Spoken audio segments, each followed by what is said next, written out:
Lire la politique dans RCJ Midi avec Luce Perrault et son invité Bernard Accoyer. Monsieur le Président, bonjour. Merci d'avoir fait ce long chemin jusqu'à nous dans des conditions météorologiques pas formidables et surtout en dépit de la grève des trains. Merci pour votre invitation et toutes mes excuses pour mon retard. Donc, vous publiez donc une affaire d'État chez Hugo.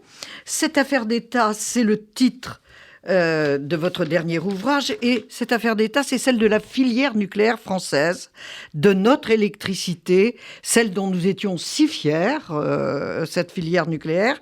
Et vous affirmez qu'il y a eu une véritable tentative de sabotage qui aboutit à la situation actuelle. Alors, les factures deviennent insupportables aux Français, on nous menace de coupure de courant. Que s'est-il passé pour que cette entreprise EDF que les Français appréciaient, dont ils étaient fiers, c'était une des entreprises qu'ils plébiscitaient régulièrement. Comment en sommes-nous arrivés là et qui est responsable ?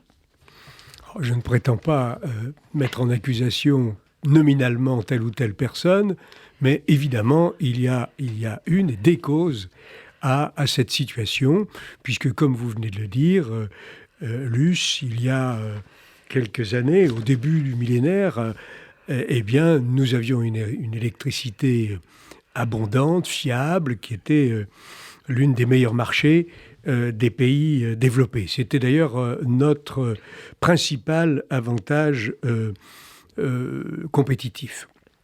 Et donc, aujourd'hui, l'électricité manque, on nous alerte qu'elle peut manquer de façon aiguë, qu'il pourrait y avoir des coupures de courant. Et comme vous l'avez dit, son prix a explosé. Eh bien, tout simplement, la France a changé de politique. Elle avait une politique énergétique qui avait été mise en place à l'occasion du premier choc pétrolier dans les années 70. Elle s'était dotée d'un outil qui nous donnait une indépendance et un avantage important, avec un parc de 58 réacteurs nucléaires qui ont été construits en un temps record. Elle avait développé des technologies admirées dans le monde entier. Et puis, à force de critiquer ce qui marchait bien, la politique l'a emporté sur les faits.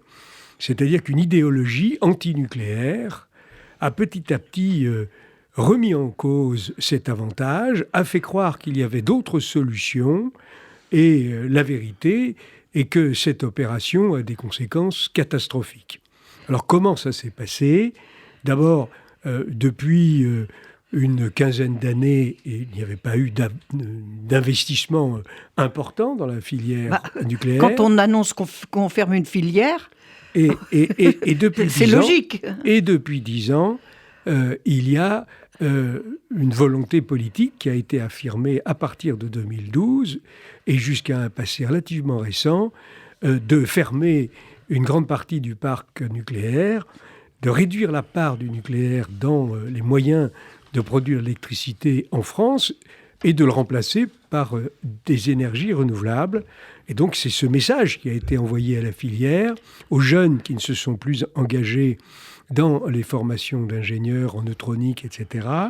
Et puis également, évidemment, à l'opérateur, à l'électricien, à qui on a expliqué il va vous falloir fermer une partie importante de vos réacteurs et développer des énergies renouvelables et affronter de la concurrence dans ces énergies renouvelables. Et évidemment, l'opérateur EDF n'a pas engagé une politique de développement du parc puisqu'on lui avait donné des injonctions pour réduire ce parc. Voilà la démarche telle qu'elle s'est produite.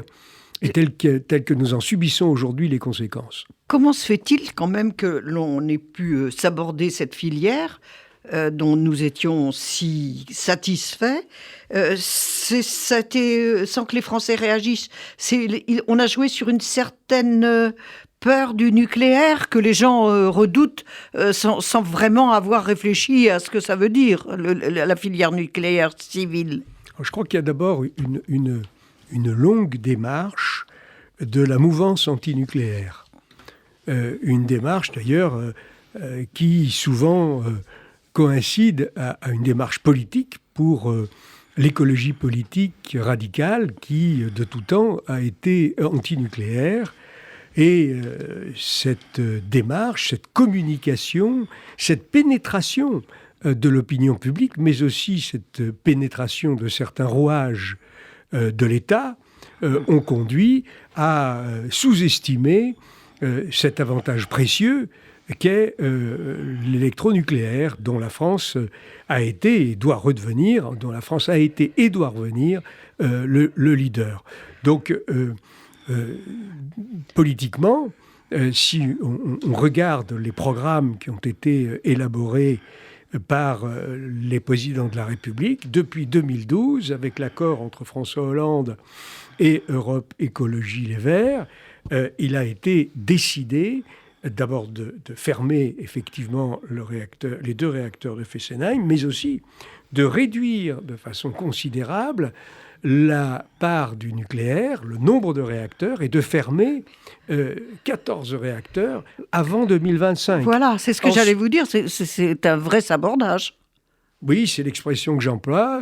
Je mets tentative de sabordage pour laisser leur chance à ceux qui se sont trompés, parce qu'on peut toujours se tromper et puis essayer de réparer ses erreurs. Mais enfin, c'est des conséquences excessivement lourdes face auxquelles nous sommes.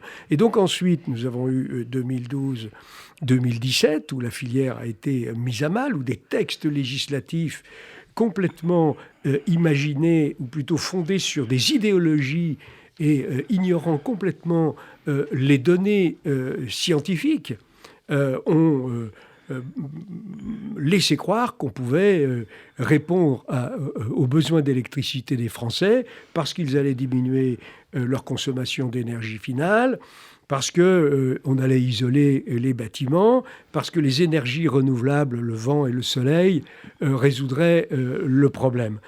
Et en 2017, le candidat Emmanuel Macron reprend complètement le programme de François Hollande et a des discours d'ailleurs qui confirment la fermeture des réacteurs.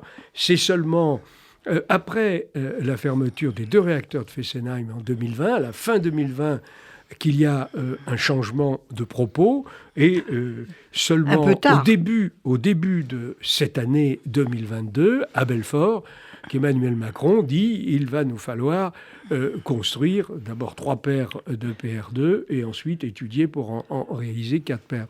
Je voudrais insister sur 2 ou 3 points très simples, parce que l'électricité, et c'est probablement pour ça qu'on a eu tous ces problèmes, c'est peu connu et c'est pas évident pour la plupart d'entre nous.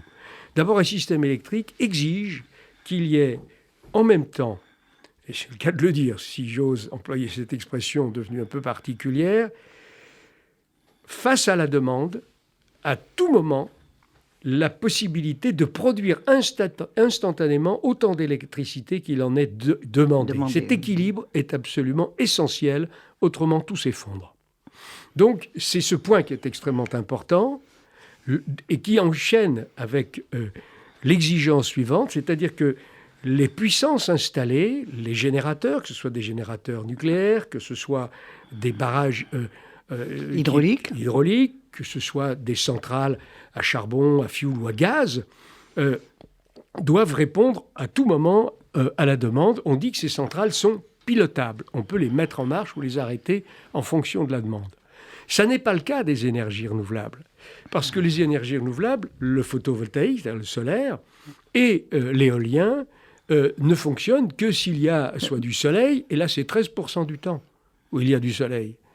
Et pour l'éolien, que quand il y a du vent, et là c'est à peu près 20% pour l'éolien sur terre, et on peut espérer 40% sur mer, sauf qu'en France il n'y a pas une seule éolienne encore, ou très peu. Mais c'est très incertain. Donc si vous voulez, on a considéré que l'intermittence des énergies renouvelables n'était pas un élément qu'il fallait prendre en compte. Et la preuve, c'est que les Allemands, qui ont installé des éoliennes et des panneaux photovoltaïques qui peuvent produire des puissances supérieures à ce que peut produire la totalité du parc nucléaire français, 2 fois supérieures à ce que peut produire la totalité du parc nucléaire français quand il marche totalement, eh bien, il y a des jours où ils n'ont quasiment aucune électricité parce qu'il y a ni vent, ni soleil. Un anticyclone, il fait froid et on a besoin de beaucoup d'électricité. Vous voyez, ce matin, je suis venu d'Annecy en voiture parce que j'ai eu des problèmes de transport. J'ai vu pas mal d'éoliennes. Il n'y avait aucune qui tournait, aucune. Comme par hasard, il fait assez froid aujourd'hui. Donc c'est cette énormité, cette méconnaissance énorme qui a été imposée par une idéologie, alors qu'il y avait des scientifiques qui criaient casse-cou, qui disaient qu'on allait vers le précipice. Eh bien, nous y sommes. Alors, il y a des pompiers pyromanes qui ont participé à l'élaboration de ces programmes, qui aujourd'hui pavanent sur les plateaux de radio et de télévision en expliquant qu'il faut fermer le congélateur, et fermer la lumière, etc., etc. Mais les mêmes étaient aux côtés de l'exécutif et n'ont rien dit quand il s'est agi d'arrêter des réacteurs, mais aussi d'arrêter une quantité considérable de générateurs thermiques, c'est-à-dire des centrales à charbon, des centrales à fioul, des centrales à gaz, surtout à charbon, qui ne servaient pratiquement jamais, mais qui étaient là quand on en avait besoin. En cas de secours. Alors évidemment, ça a un coût, même si ça ne tourne pas. Et parce que, en fait, un système électrique doit être dimensionné pour produire concrètement au moment où il y a ce que l'on appelle un appel de pointe, quand il fait froid, qu'il n'y a pas de vent, qu'il fait nuit, que les usines marchent, ce qui arrive relativement souvent et qui arrive aussi de façon inopinée. Et donc, c'est de la folie d'avoir ainsi désarmé la France sur le plan de sa production d'électricité. Alors, on va revenir à ce sabotage méthodique qui a commencé avec une décision catastrophique, celle de la fermeture de Cress-Malville. C'est-à-dire que ça a torpillé la 4e génération de réacteurs, bien avant Flamanville. Et on n'a pas calculé ce que ça allait produire. Alors, la France, comme je vous l'ai dit, a su se doter d'une filière nucléaire, et d'ailleurs elle avait un patrimoine, et elle a toujours un patrimoine scientifique.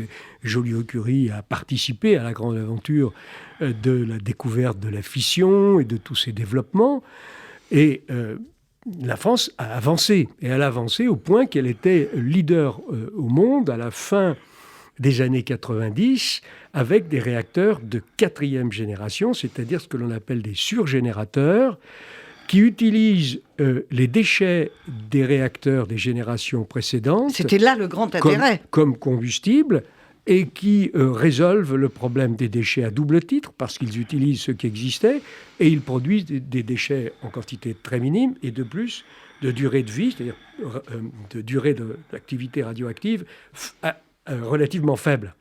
Donc, c'est évidemment ce que l'on appelle le nucléaire durable, au sens onusien du mot durable, c'est-à-dire un process qui permet à une génération de répondre à ses besoins sans gêner en quoi que ce soit les générations suivantes pour répondre à leurs propres besoins. Donc c'est le nucléaire durable. C'était évidemment ce que l'écologie politique antinucléaire voulait à tout prix abattre.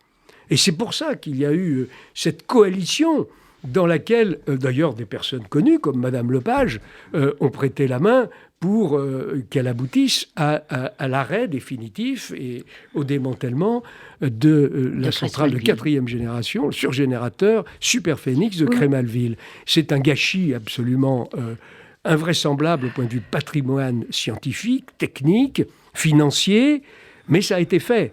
De la même façon qu'en 2019, donc il n'y a pas longtemps, pour essayer de garder, de conserver le savoir-faire dans le domaine des surgénérateurs, dans le domaine qu'on appelle les neutrons rapides, eh bien la France avait développé un réacteur expérimental qui s'appelle Astrid, et il a été décidé de l'arrêter sans aucun débat en 2019. Donc c'est catastrophique parce que la France avait une avance qu'elle essayait de conserver dans ce réacteur expérimental, un modèle pour l'avenir.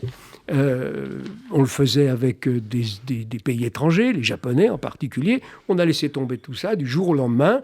Bon, évidemment, ça participe, si vous voulez, de ce mépris du patrimoine scientifique, du mépris de la science.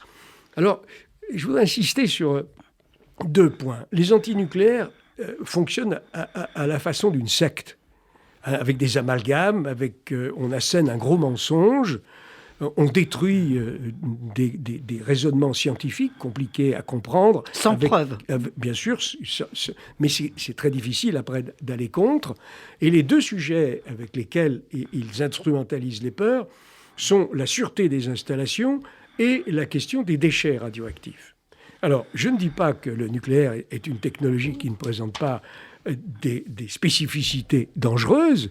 Ceci étant, c'est le moyen de produire de l'énergie qui a fait le moins de morts dans le monde, malgré les accidents nucléaires que l'on a pu observer, avec les statistiques, l'UNSCAR, c'est-à-dire la branche de l'ONU qui étudie les conséquences des accidents nucléaires.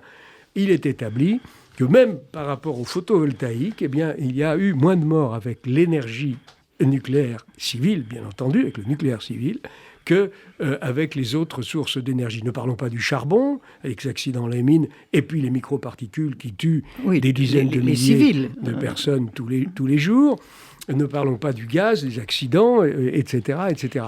Donc, si vous voulez, ça, c'est le problème de la sûreté. Après, le problème des déchets, mais on dit qu'il n'est pas résolu, mais c'est faux. Il y a des solutions qui consistent à enfouir en couches géologiques profondes, dans des couches qui n'ont pas bougé depuis des centaines de millions d'années, les déchets ultimes. Mais ces déchets ultimes, c'est pas beaucoup. Ça occupe le volume d'une piscine olympique depuis le début des technologies qui concernent le nucléaire. Mais dans le nucléaire, il n'y a pas d'ailleurs que le nucléaire civil. Il y a le nucléaire militaire et puis il y a le médical. Tout ça, un grand pays comme le nôtre a abandonné, par exemple, la production d'isotopes pour le diagnostic et les thérapies. C'est quand même dramatique de voir à quel point on a laissé aller. Donc il faut absolument se ressaisir.